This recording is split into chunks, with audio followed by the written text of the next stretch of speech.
What we will understand in this class is the basic formatting of the Excel. First of all, why do we need the formatting? A spreadsheet that has not been formatted can be very difficult to read. On the other hand, a formatted text and cell can draw attention to the required area or to the required data. It also enhances the readability of the document.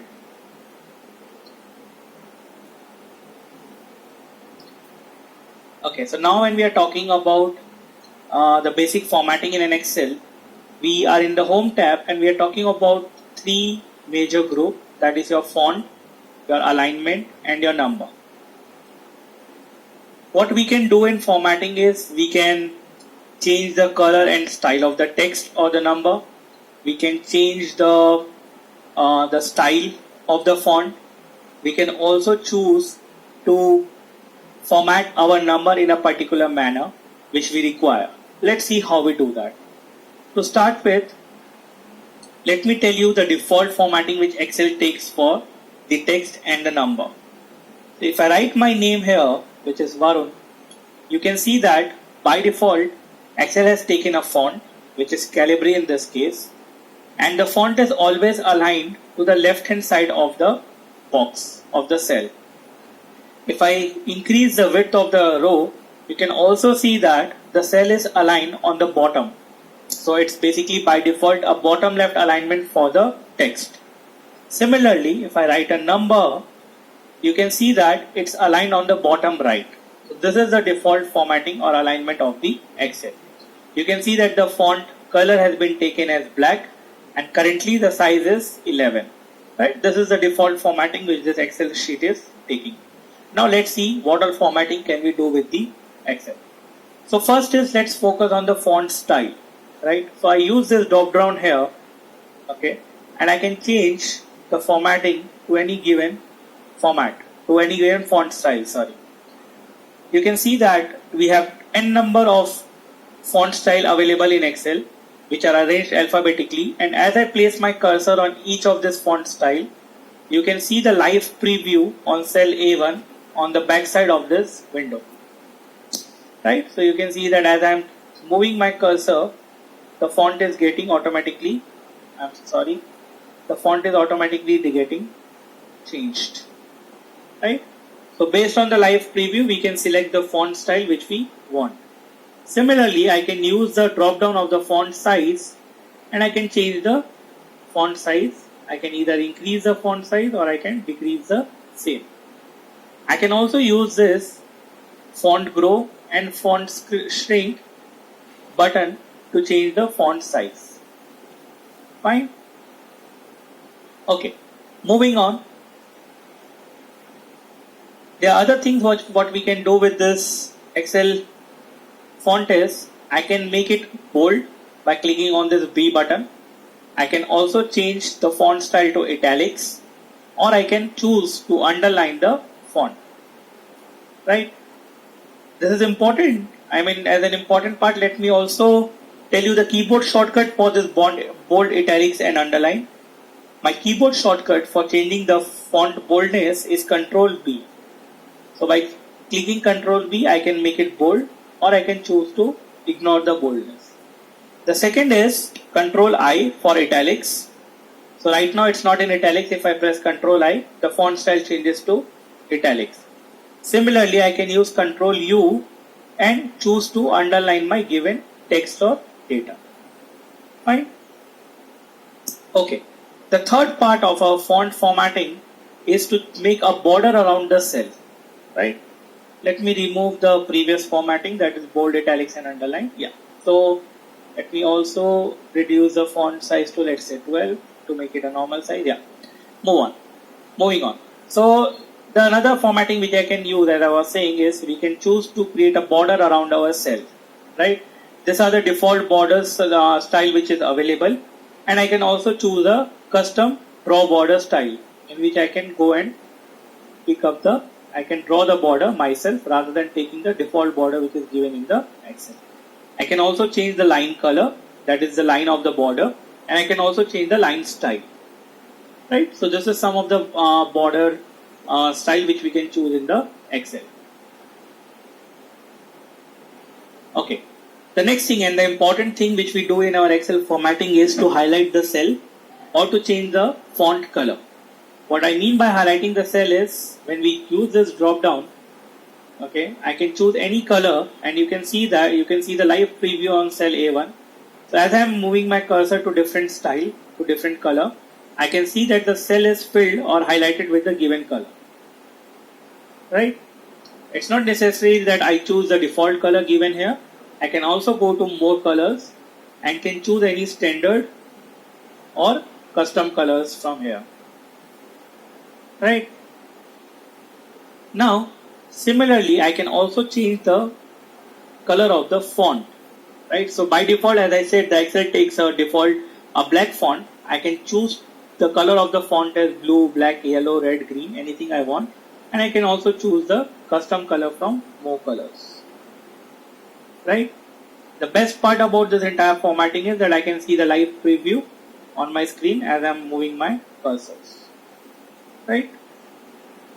If you want to remove all the formatting which you have done, just go to this clear font and it will remove all the font styles which you have chosen.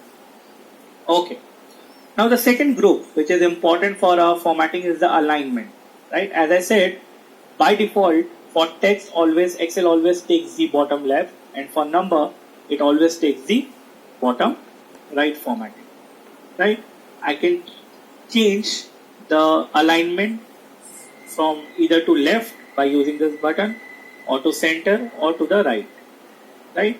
The same goes for data as well. This is horizontal alignment. I can also change the vertical alignment to top, middle or bottom. Right?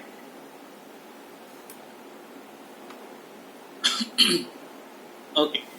Now another important thing which we have in our Excel sheet is the rep text. What I mean by rep text is, let's say if I am writing a data which is too big to come in the given column width. So what I can do is I can click this button called rep text and Excel will change the width of the row to fit the cell content in the cell. Right? The next important feature of this alignment group is merge cell. Let's say I have to merge this two cell. So I can select this two cell and click on this merge and center. What it will do, as you can see, is it will merge the two cell which you have selected and it will align the data in the cell to the center, horizontal center. Right? So these are some of the important features which we have in the alignment group. The third part of the text formatting or basic Excel formatting, let me restore it to normal, is the number group. Right? I'll use this drop down. So by default, the number is generic. I can change it to this all formatting in the Excel. Right? So if it's data I'm working on, I can choose the number format. I can, if I'm working on some data on rupees and all, rupee, dollar, pound, I can choose the currency format. If I'm working on accounting data, I can choose accounting format, and so on and so forth. Right? Let's review some of this for our understanding. Let's say if I write a number. So by default, Excel takes a general format. If I switch to number format, if I choose to number format, you can see that the Excel has added 2 decimal to it. Again, I can reduce the decimal or increase the decimal by using this 2 buttons below. Right? This comma which you are seeing here, okay, this helps a 1000 separator. Right? So if I want to add a 1000 separator to my data, I can click on this button. Clear? Now, after number format, we have something called currency format. So what currency format does is, it adds the currency denomination, which is by default dollar, but you can change it to pound, euro, Chinese yuan, etc. Right? Okay. The third format which we are interested in is in the accounting format, right? The only difference between accounting format and the currency format is that the accounting format, as we will see, aligns the denomination of the data, that is the dollar in this case. It will align the currency denomination on the left hand side unlike the currency format, which doesn't do that. Right? So you can see here that the dollar is aligned to the left, while here the dollar is just attached to the number below. So that's the basic difference between the currency and the accounting format. Right? And similarly, we have other formats, like if you are working on date, we can use the short date, which will be in this format, or you can choose the long date, which will be in this format. We can choose time, percentage. Percentage is important, so we have a drop down button here. We have a button here for percentage. So if I am writing any data which is in percentage format, I can choose the percentage format and it will change it to percentage. I can also increase and decrease the decimal of the percentage. Fine, so this is about the number format. Now for any of this formatting, we can either choose the default buttons which are given here, or I can click on this button, okay, either of this button. Once I click on it, a window like this opens and I can explore the formatting in detail. So say for example, if I want to choose currency, I can go and choose any of this currency format given here. Right? Similarly, if I want to change the alignment, I will go to the alignment tab and change the alignment horizontal, vertically. I will wrap the text, I will shrink to fit, merge cell, etc. Similarly, if I want to play around with font size, color, etc., I will use this particular window. If I want to change the border, I will use this window wherein I can choose the border style, color, etc. And this fill tab I will use for highlighting the cells. Are we good? Okay, thank you.